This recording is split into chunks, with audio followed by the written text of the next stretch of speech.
So you finally found that gas tank for your bike you've been looking for. You found it at a swap meet, a yard sale, online, whatever the case may be. You get it home, excited because you got such a sweet deal on it. Then the excitement kind of wears off and you realize there's a problem.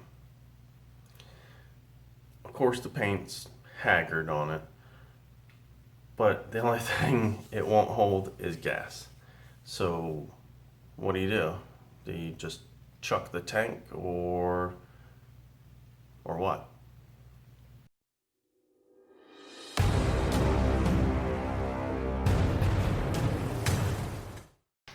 So what do? Do you throw it away? Try to find another one? No. Hopefully we can fix it. So this is going to be a real world situation.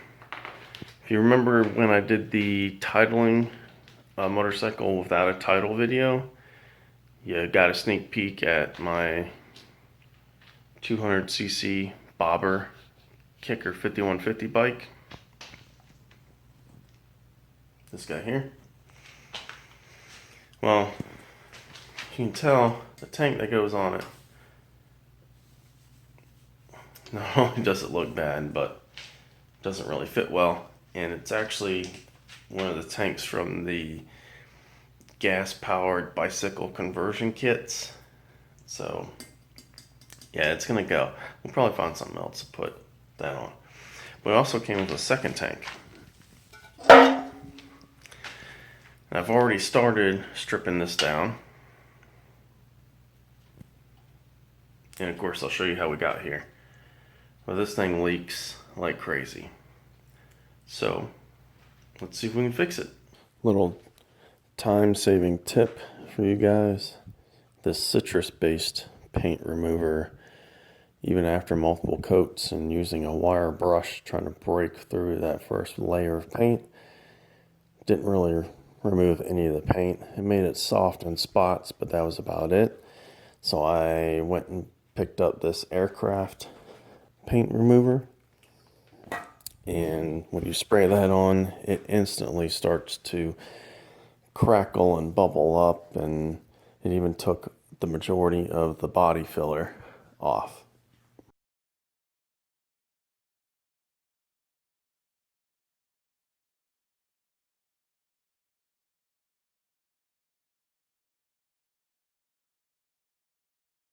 So don't waste your time with the citrus-based stripper. After I removed the majority of the paint with the aircraft stripper, I put the tank in my blast cabinet. That took a lot of the hard to reach paint off, and then I followed up with some 180 grit on a sand block. And that brings us to where we are right now. Alright, I've got our tank down pretty much as far as we really need to take it. There's a little bit of body filler left on it, but because of the state of this body filler, it's still really solid. We know there's no leaks up here that we need to worry about, but down here you can kind of see how rusted it is. So it's clearly leaking back here. Now that it's cleaned up, we need to clean the inside, and we're going to clean the inside. I don't know if you guys are going to be able to see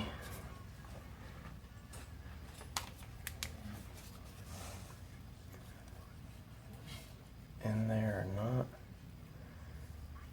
not. And how do these other YouTubers do this crap? Okay, you can kind of see there's some stuff down in there, a little bit of rust.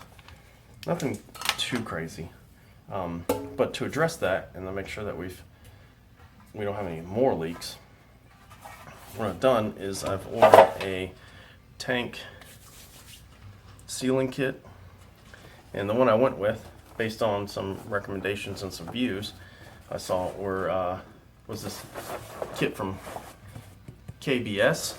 I'll put a link to it down in the description. We ordered this one, and this one's cool because it's not just you ordered a kit and this is what you get. that kind of round, right? You can actually order it in varying degrees of stages, if you will.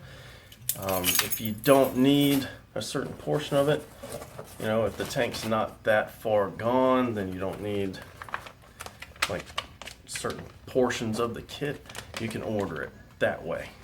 They offer it in different levels. So this one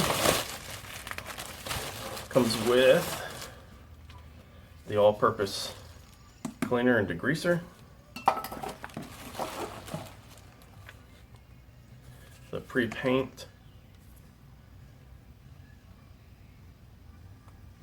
primer. So what this does is it's going to etch and converts the rust and stops that. And then the last step that we're going to do is the actual sealer. Pour it in, turn it around. I'm not going to go over the instructions in detail. They have a pretty good website that explains the entire process. They have it in different sizes.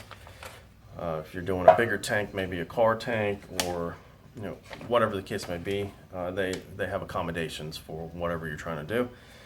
You can get just this, just the sealer. I mean, yeah, so you're not restricted at all. They even have some undercoats, some top coat stuff. They've got a lot of stuff. I'm not going to go into that, but definitely check them out. And another result with this kit is they literally give you everything. There's even a brush and rubber gloves in the kit. And it's actually cheaper than some of the other offerings out there. But like I said, per the recommendations, it's way up there. It says it's the best. We're gonna give it a go. We'll see how good it is. But before I do anything, what I want to do to kind of pre-stage the tank and make sure there's nothing in there, I'm gonna throw some white distilled vinegar in there, maybe a couple stainless steel nuts, and shake it up, break off any loose stuff. We'll pour that out. I'll run water through it until it's clear. We'll blow it out with some compressed air, and then we're going to follow the instructions, and we're going to go through this kit from KBS.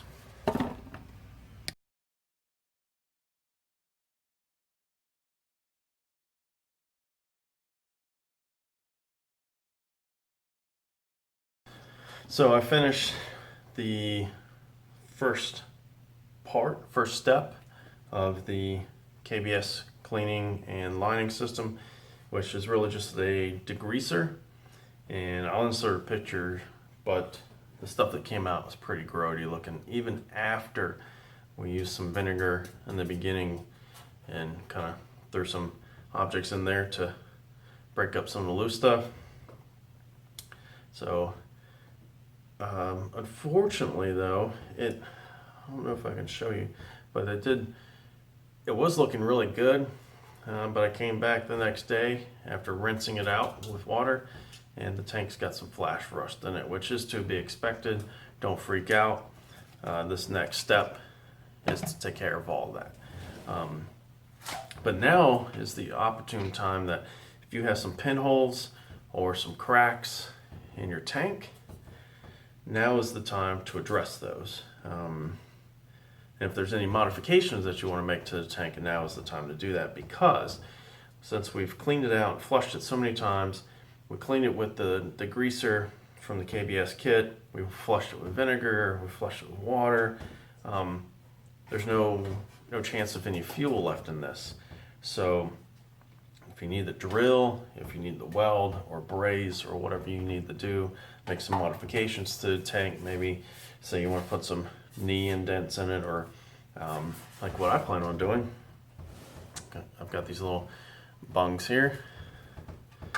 I'm going to drill and weld these in. I've got 2 of them for a fuel sight glass kind of. What we'll do is we'll drill and weld these on, and then use some brass 90-degree MPT fittings and some clear fuel line, and that'll give us a sight picture from pretty much full to, oh crap, I need to pull over and get gas. that'll add that to this tank, because the bike that this goes on does not have a fuel sending unit or level. It's very basic. All it's got is the threaded bung for the petcock, and that's it. So I don't want to be in the middle of nowhere, run out of gas on this thing, and if we do this right, it'll look pretty slick. So yeah, now's the time to modify the tank, which is what we are going to do. I'm also going to see if I can you guys see that dent right there? It looks like someone tried to pull it out, but I'm going to see if I can't fix that, maybe by shoving something through the top of the tank and kind of pushing it out. We'll get it as close as we can, maybe do some file work or some sanding or something. So I'm going to do that, and that's going to kind of conclude part one of this little fuel tank series. Hope you're sticking with us, get all the way through this, and maybe you won't be so quick to throw away a tank that you think is trashed, and can bring it back to life. So yeah, I'm going to get the rest of the parts for our fuel site, and we're going to get ready for step 2 of the KBS system, and I'll see you in the next one. So until next time, guys, get up, get out there, and do it.